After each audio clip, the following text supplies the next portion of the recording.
If we stand together, their evil plans will fail.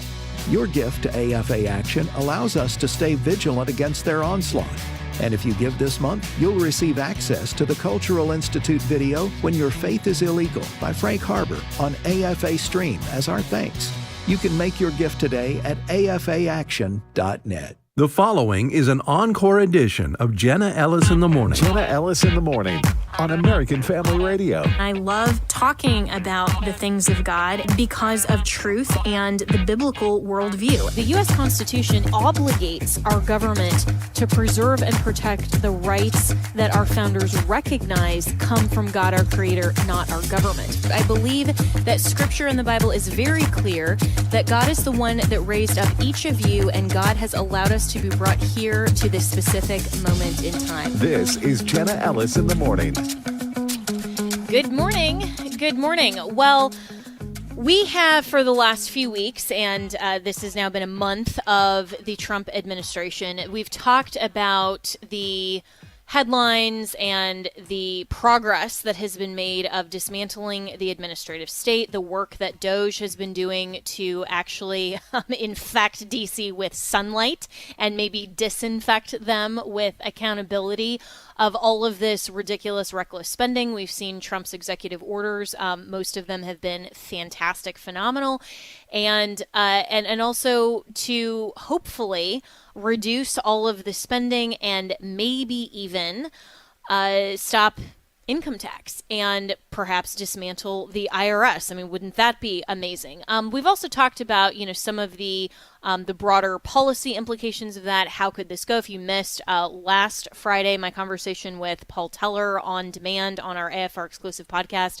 we did a deep dive into some of the ways that the policy elements should be shaped.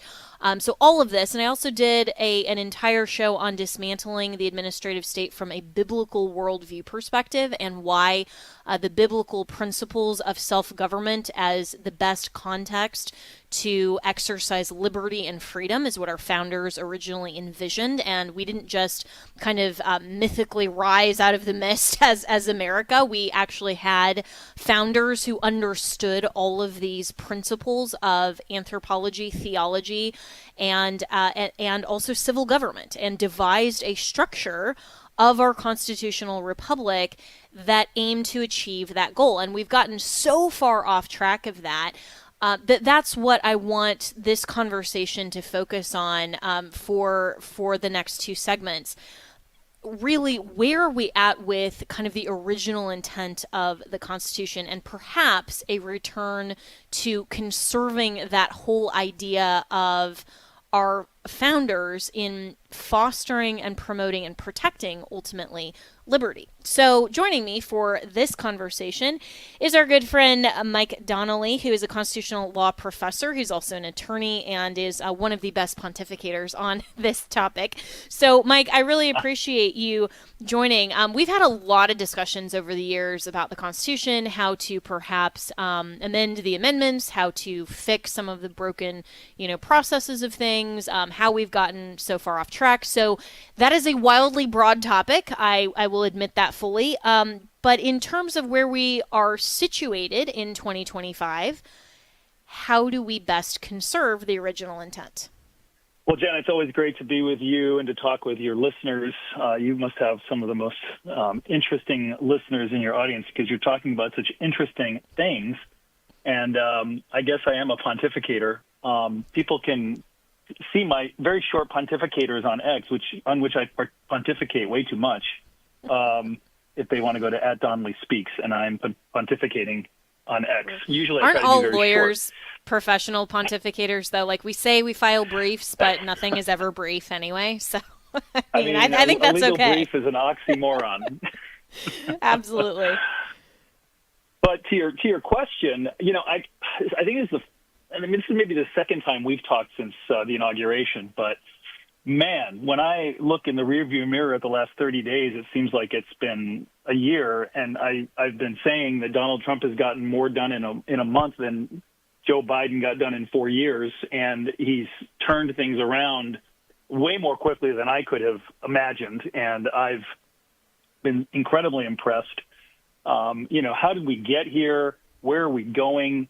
I mean, the things that we're talking about, that he's talking about, that members of his cabinet are talking about, over and above the actions that he is taking and that he's got Elon Musk and the Doge guys taking, I think is very exciting, because we're talking about things that I've been thinking about for at least two decades, as I kind of despaired about our country, our republic, because of how big the federal government had become, how it had crowded out the states, how it was the biggest threat to our liberty because of its massive influence and involvement in our lives, how it was directing so much of our country. And when you think about the size of the federal government, over the last 100 years, just as an example, as a percentage of GDP, the federal government has grown from 1.5% of GDP to nearly 25% of GDP. And if you use that as a measuring stick about the power, the influence, the extent of the federal government, it's stunning. And when you compare it to what the founders intended, it's words escape me. I can't even think of a word to describe how it would compare. It doesn't compare. It's completely antithetical to what the founders intended for the federal government to be. To be sure, let's be clear. The founders wanted a strong executive branch in the federal government. They wanted a stronger federal government because they were frustrated with the Articles of Confederation, which had been framed in 1777, 1778, and through the Revolutionary period, the War for Independence, as I prefer to call it. And it was a kind of a consensus. It was ruled by consensus. It was ruled by committee. Every state had to agree. If they didn't, one could block. And it was challenging for the country to operate as a country. And so, the founders got together and said, we got to think of something different. So they came up with the Constitution.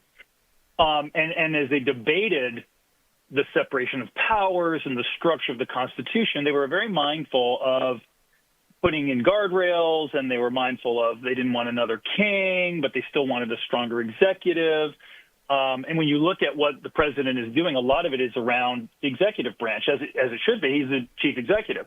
And that's one of the issues that I think where we've gotten a little bit off course, and where I think he's, using the authority of the executive branch to move us back in a better direction. But people can argue, should that be what the executive branch is doing? The executive branch has become this very powerful thing. Was it supposed to be that powerful? I would say no. But it's been doing so many bad things for Trump to come in and then, turn it around and do good things. Okay, that's good. But still, I think we could have a conversation as a country. Do we want the president to have so much power? I would say no. We have too many cabinets. We have too many functions at the federal government level. So I'm excited about the fact that we're having this conversation about the size of the federal government. It's too big. We're cutting it back, which, by the way, not the first time we've done this, right? I mean, people may be familiar with the conversations that are being had around Clinton. Even Obama talked about cutting the government back in the Clinton era. They had similar buyouts that Trump has done or is doing. They tried to reduce the federal workforce by several 100,000 back even during Clinton's time. So this is not new. But when we start talking about things that are structural, that's what really gets me going. That gets me excited when I hear Donald Trump or his new Commerce Secretary Lutkin talk about abolishing the IRS, for example.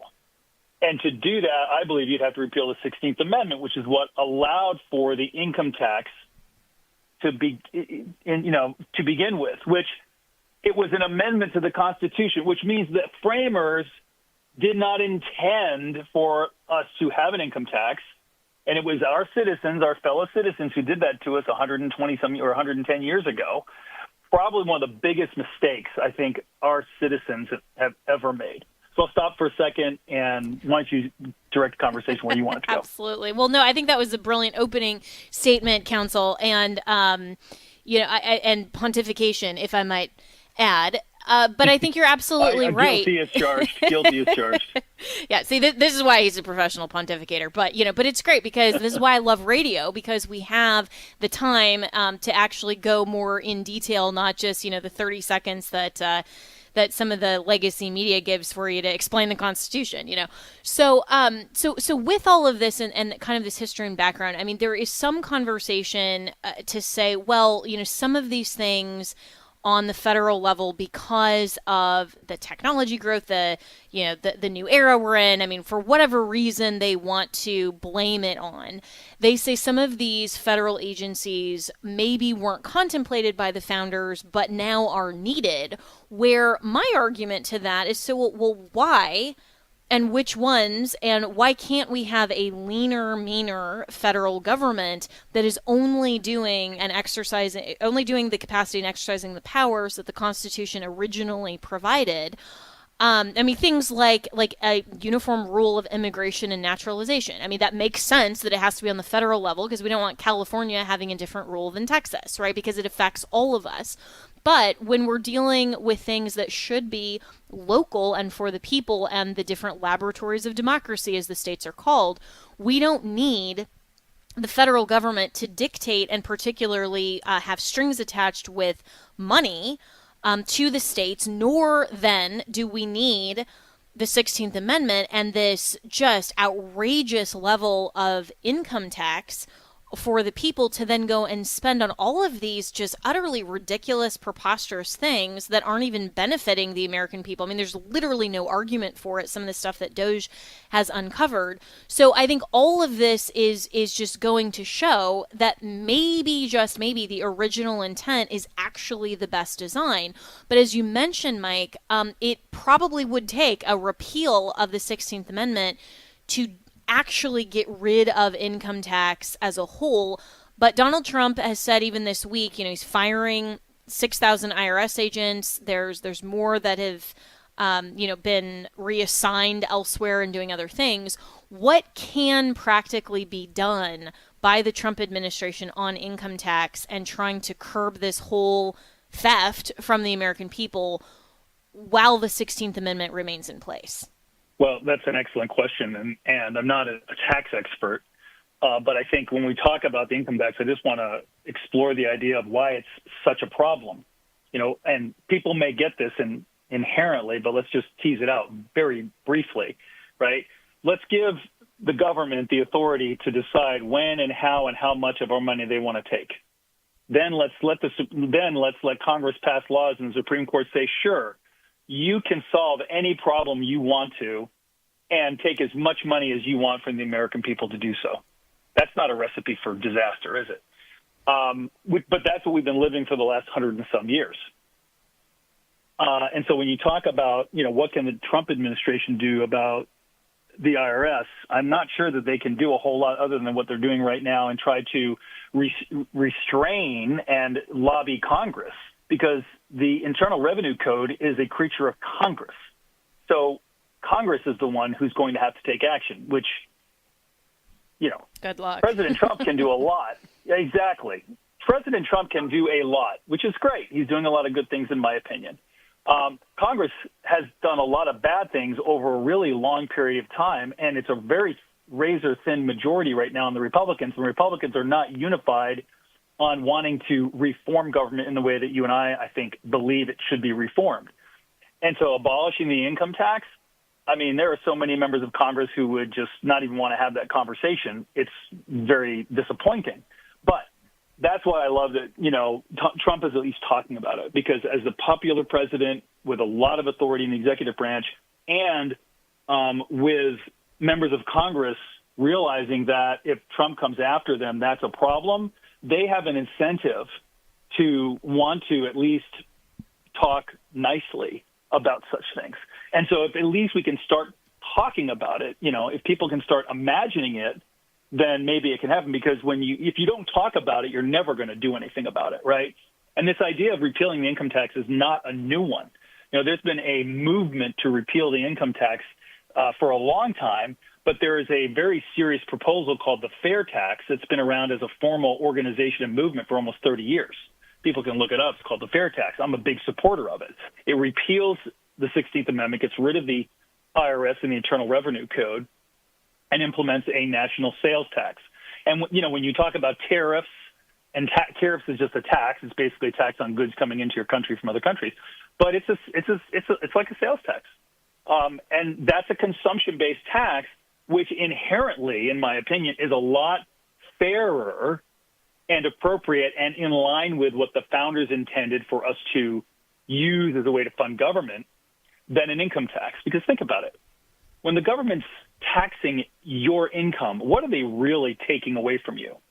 They're really taking away from you your liberty.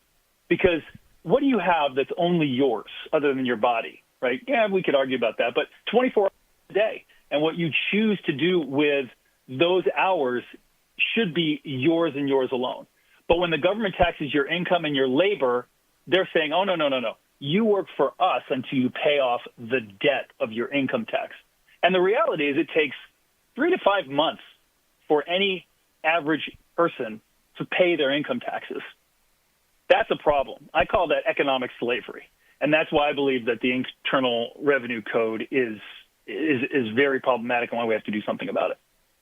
That is a really brilliant description. I was thinking with Mike Donnelly, who is a constitutional law professor and an attorney. And I think anyone who is familiar with paying taxes, which is anybody who's not just dependent on government handouts, is really frustrated with how high the rate of federal income taxes. I mean, there are some states, including now my home state of Florida, that doesn't have an income tax, and I save a lot compared to when I was paying taxes to the state of Colorado when I was a resident there. And even just that much relief is a good thing. We still have sales tax. A lot of the budget here is based on tourism because so many people come to Florida. And so, it's kind of the same principle on a state level as a tariff or a sales tax would be on a national level. And Florida's doing just fine. We actually have a budget surplus because of Governor DeSantis and the way that we have been principled as a state. And we could do that same thing on the federal level, but I don't really see the Congress on both sides, especially with what's come out with even Republicans that have had a lot of these this USAID, funding organizations that maybe they're part of or they're on the boards of that are in the excess of millions and millions of dollars. I don't see Congress really having an incentive to balance the budget or to have this this kind of economic conservative principle and ethos. And so is it going to take something from the executive branch, but maybe even the states, to then say, we really need to take this out of Congress's hands? And is there a mechanism for that? Yeah, there is. And when you talk about it, again, I think we as a nation need to have a conversation about how we solve problems and at what level we solve problems. Because right now the federal government is solving way too many quote-unquote problems. And I'm talking about the welfare state, because the welfare state, Social Security, Medicare, Medicaid, are over half of the money that comes from the federal government. Some of it, like Medicaid, is a state program where the federal government comes in and tells you, we'll give you this money if you dance to our tune, the strings attached. Medicare is a national health program. Social Security is Social Security. People know what that is. Those are very big problems. Half of the population in the United States depend on those sources of income and support for health. So how are we going to solve those problems? Should we solve them at the federal level or at the state level? That's a let's take. We're up against a hard break, and so let's answer that question when we come right back with more here with Mike Donnelly talking about restoring the American way of government and our initial founding and actually having government work on behalf of America. So we'll be right back with more. This is an encore edition of Jenna Ellis in the Morning on American Family Radio. What does the future hold for American education? On the next AFA at Home, host Walker Wildman and his guests will provide answers. Before we start talking solutions, we want to give a little context and history just to tell you how we got to where we are today. When you remove the Bible out of schools, when you remove any mention of faith from the history classes, well, you've created now a generation of individuals that, frankly, I think they're going to be very shocked by hearing a lot of the conversation today because that wasn't in their history class. The Lord was talking to parents. He wasn't talking to government. Children belong to their parents. They do not belong to the government. There's either going to be the DEI, woke, Marxism, or you're going to go back to religion, morality, and knowledge. Don't miss Episode 7 of AFA at Home, premiering May 15th at 6 p.m. Central on AFA Stream.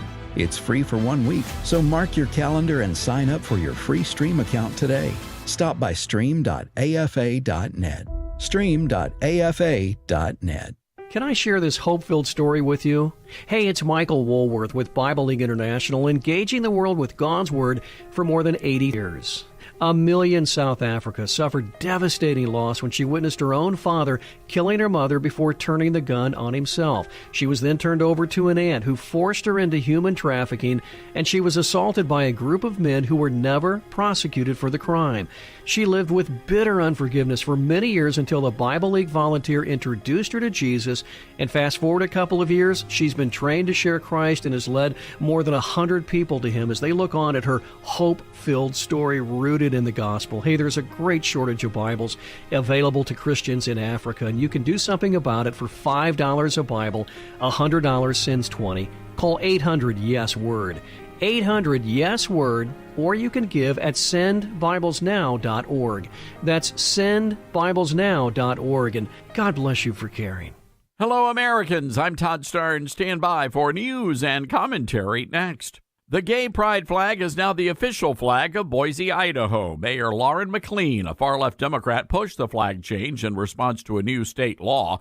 That law regulates which flags local governments are allowed to display. Now, many local citizens infuriated by the decision, basically declaring that Boise pledges allegiance to the rainbow flag. One native resident said the flag in no way represents him. Well, what's happening in Boise and really across the entire state of Idaho is a lesson for the rest of the nation. The land of potatoes has become overrun by far leftists from California, Oregon, and Washington state. Mayor McLean, by the way, originally from Boston before she moved to Boise. Maybe, just maybe, they ought to start checking people's voter registration cards before letting refugees move across the state line. Idaho would still be a rock-solid red state if only they practiced better border security. I'm Todd Starnes. The following is an encore edition of Jenna Ellis in the Morning. Speaking truth with love. This is Jenna Ellis in the Morning. Welcome back. We are talking about restoring the original intent of the U.S. Constitution and economic principles of freedom and liberty, and moral principles, by the way, of freedom and liberty, with my special guest, Mike Donnelly, who is a constitutional law professor and an attorney and also a very dear friend. He is really prolific in this area, and we are very grateful to benefit from his wisdom on this. And before the break, Mike, we were talking about, whether we should have some of these solutions on the federal level or the state level, and what is the best mechanism that the founders provided to address solutions like perhaps balancing the budget and not taking so much of the property and basically theft from the American people. Yeah, Jenna. And, again, putting it on the table here, we talked about, the size of the welfare state before and where problems are being solved and what can be done to restore the balance of power. And, the founders gave us Article 5 in the Constitution as a way for the states or the people through their elected representatives, because there's two ways that you can amend the Constitution if you feel like you need to in order to impose restraint or rules on the federal government. Because remember, the Constitution of the United States of America is a document that empowers and restrains the federal government, and it divides the sovereign power among the federal government and among the sovereign states, who are also sovereign entities, right? So this is a republic. We're not a democracy. And so Article 5 says, look, Congress can amend the Constitution, and it's proposed. Most of the amendments that have come to the Constitution have been proposed by Congress. They haven't done it in a long time. There's some they've proposed but haven't been ratified. And then the other mechanism is by the states calling a constitutional convention. And there are a number of different efforts underway to do that. Some people are afraid of that.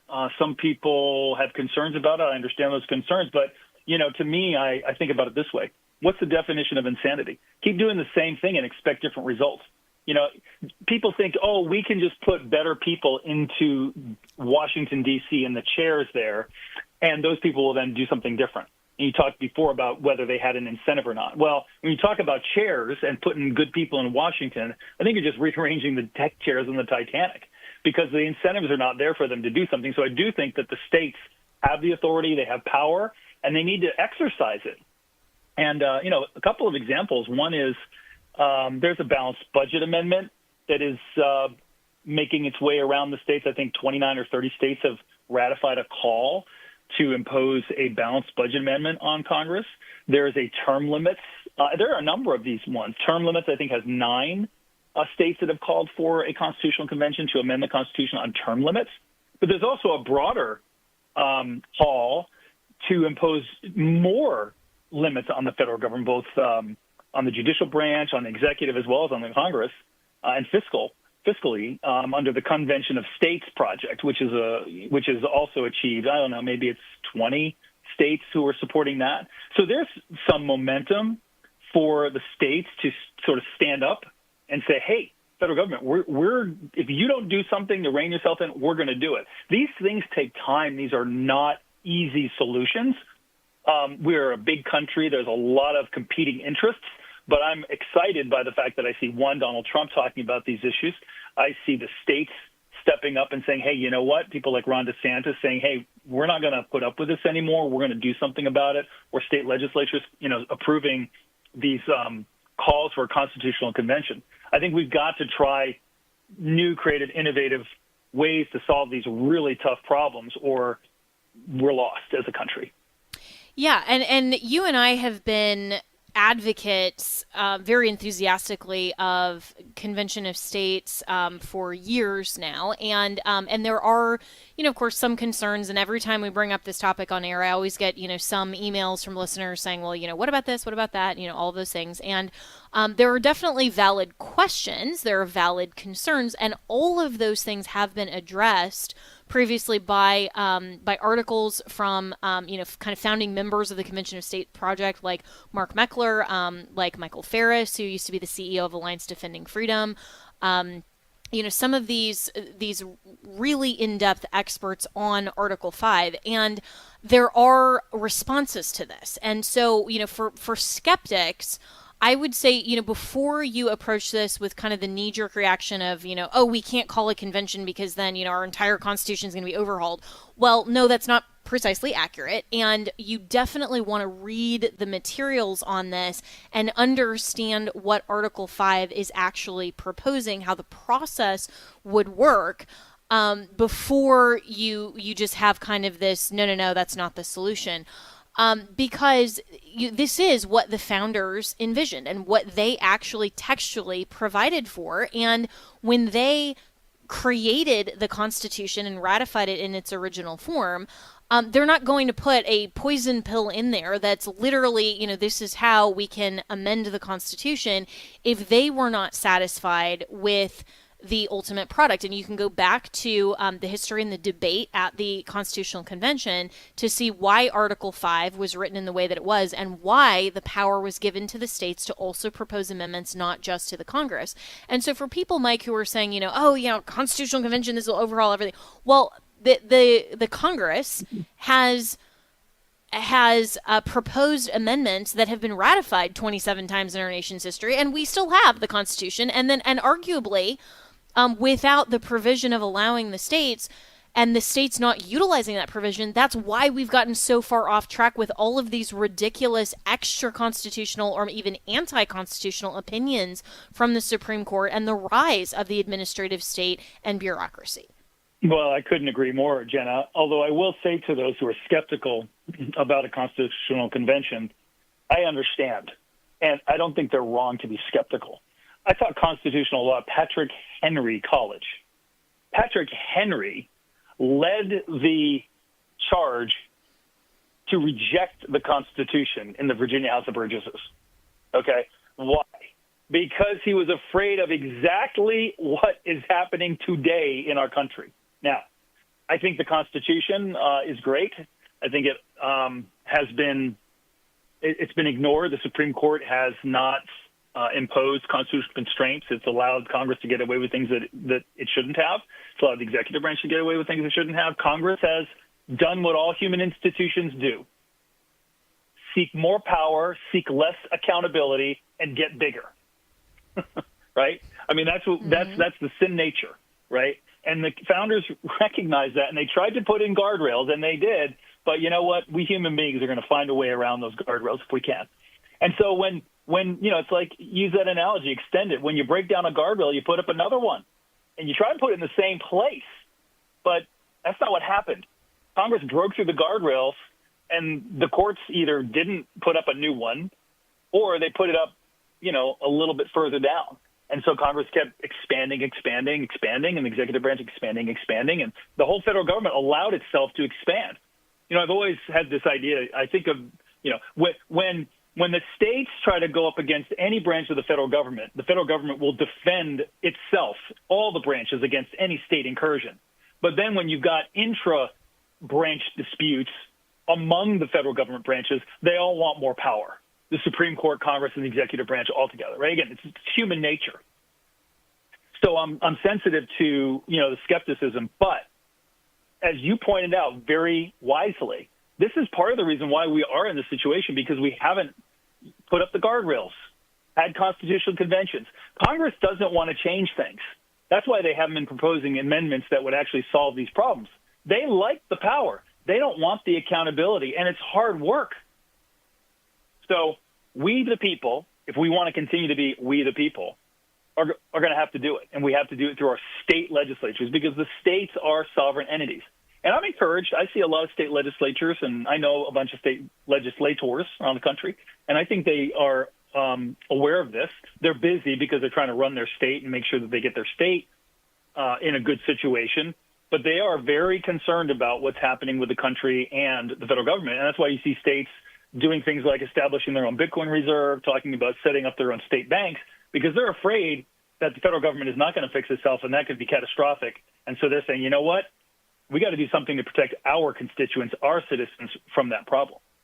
So getting back to the Article 5 convention, though, I think I'm sensitive to people's skepticism. But listen, when the founders had the Constitutional Convention in Philadelphia, you didn't have the internet, you didn't have Facebook, you didn't have iPhones. You can't keep anything secret.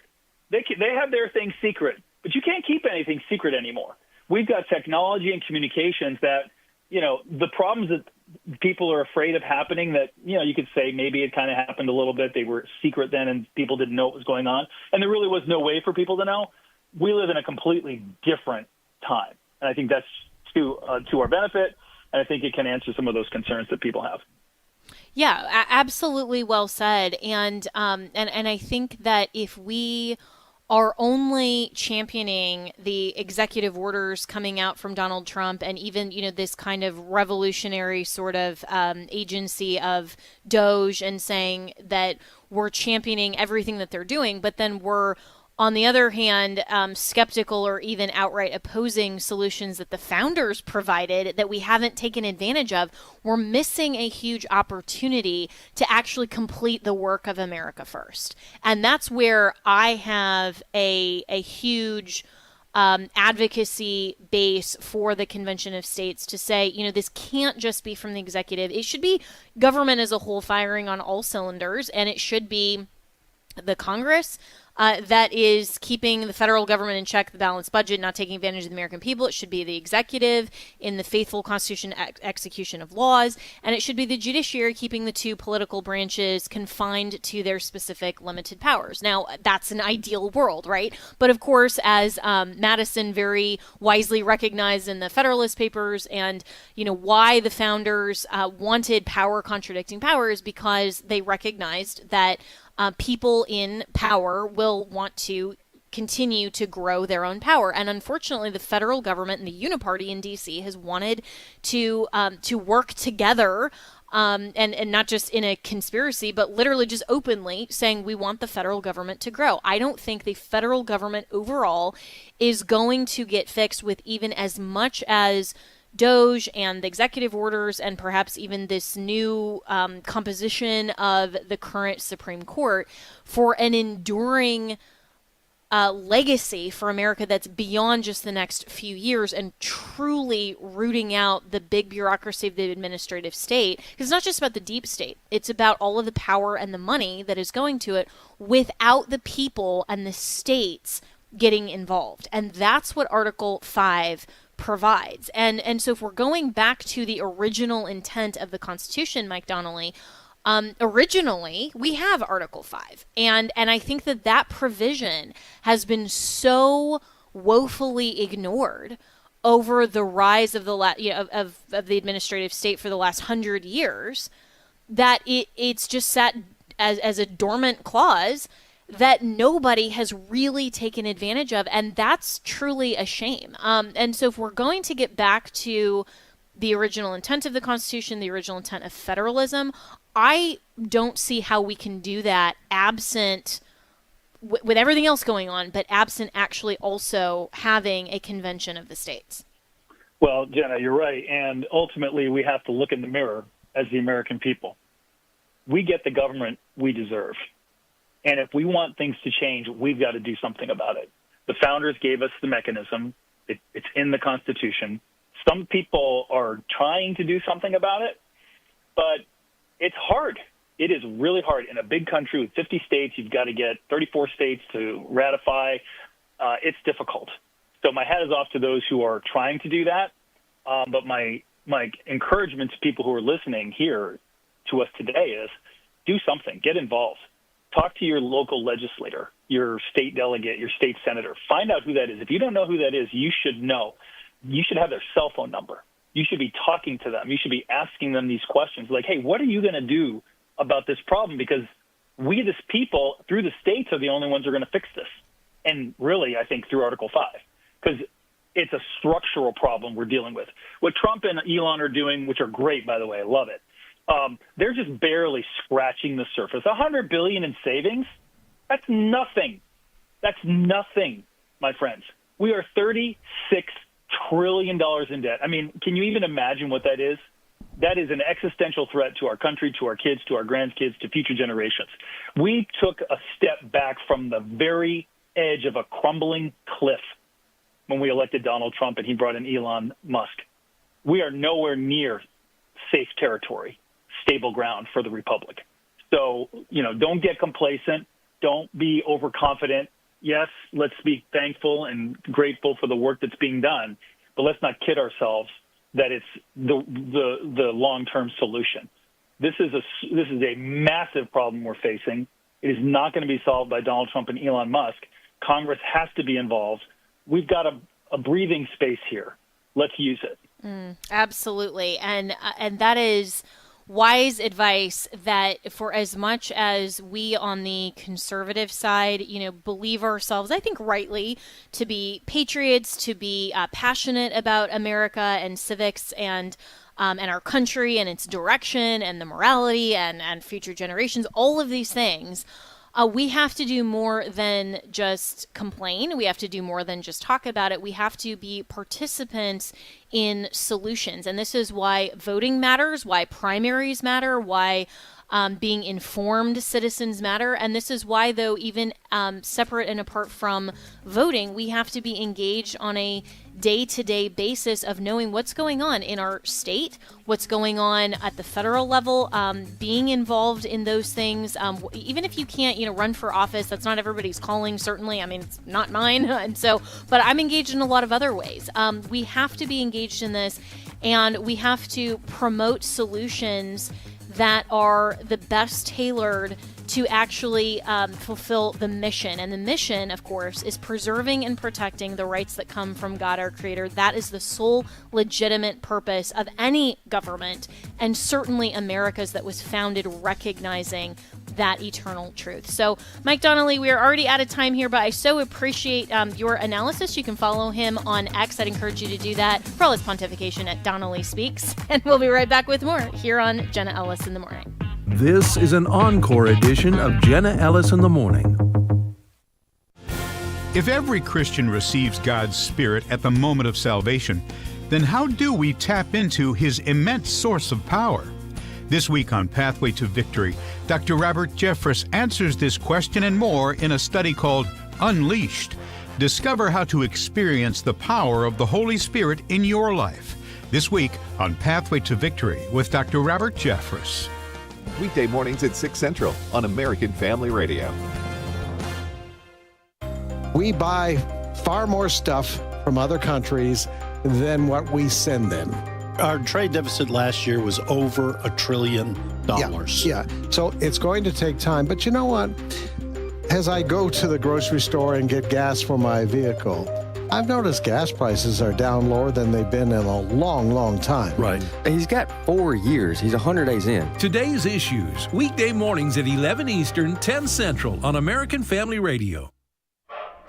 And my father, your great-grandfather, fought in World War II. Really? He was a gunner on the big ship out in the Pacific Ocean. Wow. Your great-grandmother did her part, too. Was she on a ship? Oh, no. She stayed back home. She and a lot of her friends worked really hard in a factory because the men had gone off to war. Ooh. And they held scrap metal drives to help in the war effort. The folks back home were heroes, too. Here at the American Family Association, we consider you the heroes back home. As you fulfill your responsibility of caring for your family day to day, your partnership with us is crucial as we fight the enemies of freedom in America. Thank you for your commitment to the American Family Association. Grandpa, what's a scrap metal drive? Let's get some cookies, and I'll tell you all about it.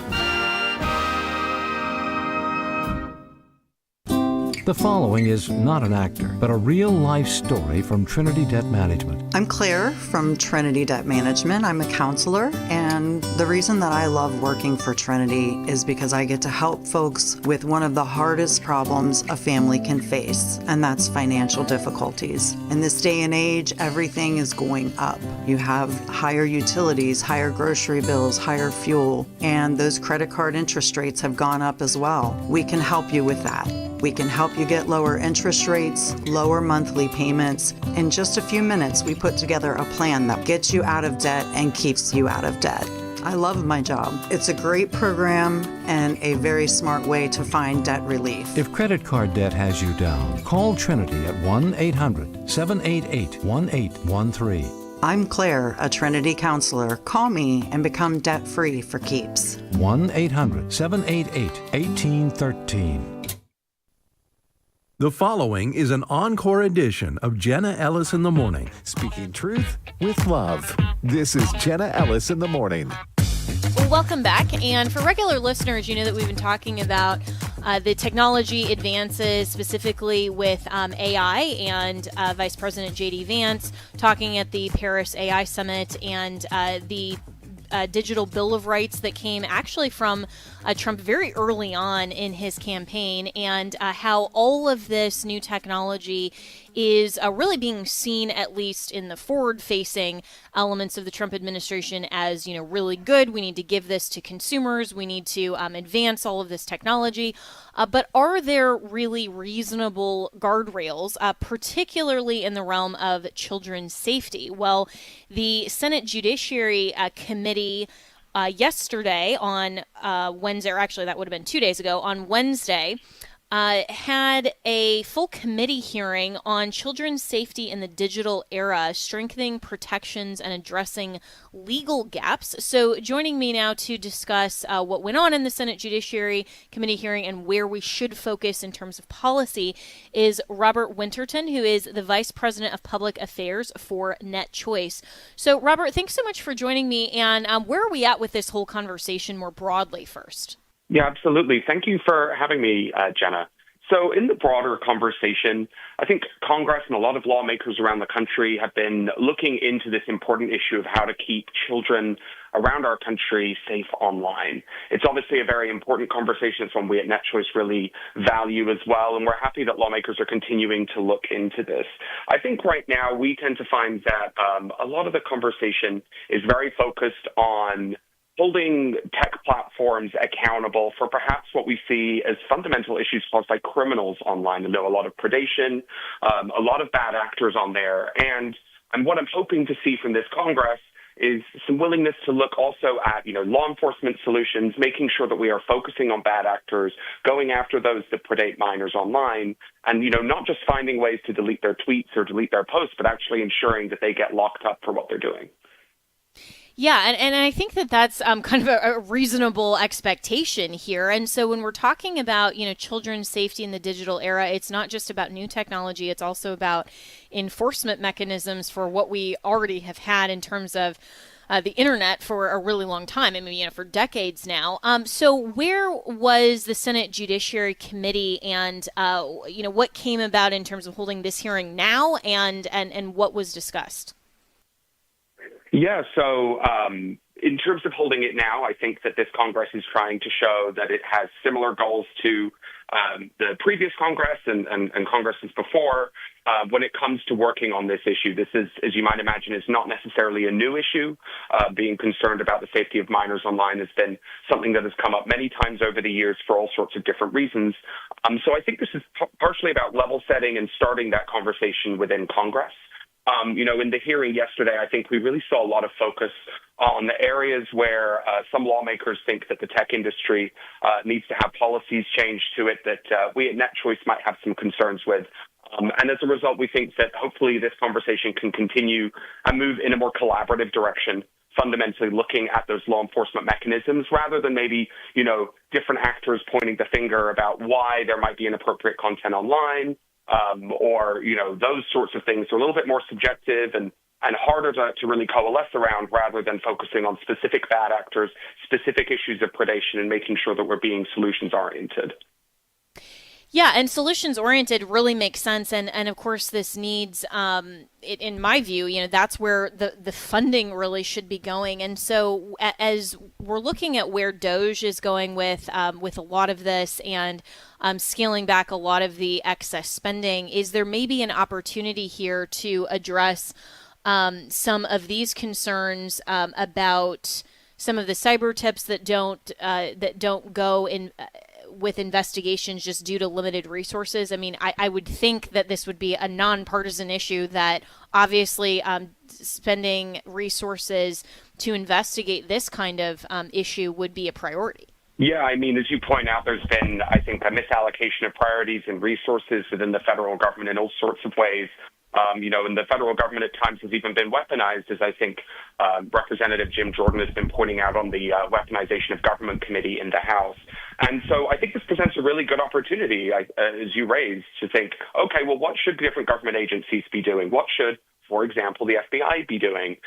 When we give them the money that we do, what should we be expecting and asking them to do with it? And the issue of cyber tips is a really great example here. So, all sorts of cyber tips and a huge amount of cyber tips are given to the National Center for Missing and Exploited Children every year by the tech industry. They package them together and send them to the FBI for them to investigate. But more than 99% of cyber tips that are submitted there go without investigation because they don't have these resources. But I think that that's fundamentally something that we can all really agree that the FBI should be working on, right? Like domestic child predation issues, I'm sure is, frankly, something that no one would really disagree with the federal government taking a greater role on. So as we go through this process that we're seeing with the DOGE committee and everything going on new under the Trump administration, rehoning our objectives and what the federal government's doing, I think this is just a really prime example, right, of something we could all get behind. Yeah, absolutely. And so is there discussion from at least the Trump administration side of these types of priorities when, we're looking at what came about with the Digital Bill of Rights and some of these things, but now more into the child protection elements of all of this? Yeah, I think the Trump administration is obviously working really hard in a bunch of different areas. And I think on this issue, they are still working out exactly what tack to take and how to best proceed.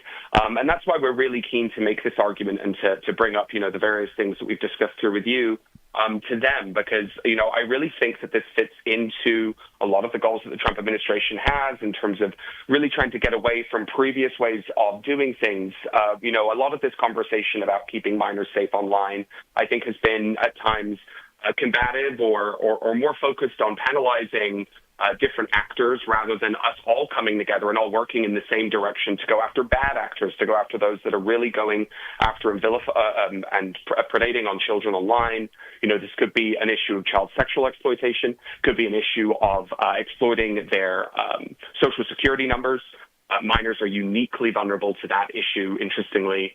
And this is all stuff that we can agree on. And I think as the Trump administration seeks to get away from, the discussion over child welfare, where there's not necessarily been a lot of coming around the table to really work out a solution that works for all the stakeholders, I think that really is a possibility now. Yeah, and I would love to see the Trump administration get behind all of this in a very vocal fashion. And I'm speaking with Robert Winterton, who's the Vice President of Public Affairs for NetChoice. And this whole issue of children's safety obviously isn't a new one. And so did we hear anything that was particularly new or maybe more timely, considering that we're now a month in to the Trump administration from the Senate Judiciary Committee hearing yesterday? Yeah, not in regards to, I think, the way that the Trump administration is really going about this. Congress is still very much, runs by the norms and the kind of ways of processing that it has done traditionally. And a big part of setting up these conversations and debates is to really lay the table with, what's been discussed before, bring in some witnesses and see what you can learn. And I think that we did see kind of a repeated exercise here, rather than breaking new ground on new solutions and real ways to collaborate on such an important issue. And that's where I think the Trump administration, it would do great work to lay out, I think, a proactive idea of how public and private sector can work hand in hand to go after really some of the worst horrors in society when we're talking about online harms. I really do think that that's something we could do. Yeah, absolutely. So there's also a component of, as you mentioned, more education just for parents as well. And I think that with the rise of technology and so many different things, it's really difficult sometimes for parents, especially if they're not used to the technology themselves, or even grandparents maybe, to understand kind of where the limitations are or where perhaps the security risks are. Is there an opportunity for perhaps some of these resources being devoted to parental education? Yeah, absolutely. Parental education, I think, is a real cornerstone of NetChoice's vision for what the government can be doing to really help on this issue. We saw a really useful law passed in Virginia that established basically digital literacy as part of the state curriculum when it comes to educating children and families about how to use these tools. Because at the end of the day, a lot of these tools are available. The settings are there. People just lack the confidence and the know-how to be able to navigate them. And so if we can bridge that gap and really provide those resources, I think we're going to see a lot of, people just taking it upon themselves, and parents just being active and proactive here at keeping their children safe online, because they can do things like limit who's getting in contact with their children on various apps, what apps they're even able to download in the first place. There's a real sliding scale of how locked down you want a device to be, where, most basically to be able to do anything requires parental approval, over to something that you might give, an older teenager or something, where there's far fewer restrictions and it's really more of a light touch situation. So allowing families and empowering them to make the decisions that work best for them is, again, one of those solutions that I just think it's really hard to argue against. Absolutely. I mean, and again, this should be a nonpartisan issue. This should be something that everybody agrees that we should be keeping children safe, and that should be in the context of any sort of digital age technology, to just the right to intact bodies. I mean, all of these conversations, I think, are kind of should be from the same nonpartisan standpoint. But I really appreciate your commentary, Robert Winterton, on this really important topic. And in just the last few seconds we have here, what resources does Net Choice offer that maybe parents who are listening can go and benefit from? Yeah, absolutely. You can come to our website at netchoice.org or our X account, which has the same name. And there we offer a lot of resources about the political and policy discussions here. There's a lot of resources out there that we link to this issue, such as part of Net Choice's SHIELD proposal, that also are helpful for parents looking to work out the different tools out there and how they can best protect their kids online. Awesome. Well, thank you so much for the work that you're doing. And as always, listeners, you can reach me and my team at Jenna at afr.net. Have a great weekend.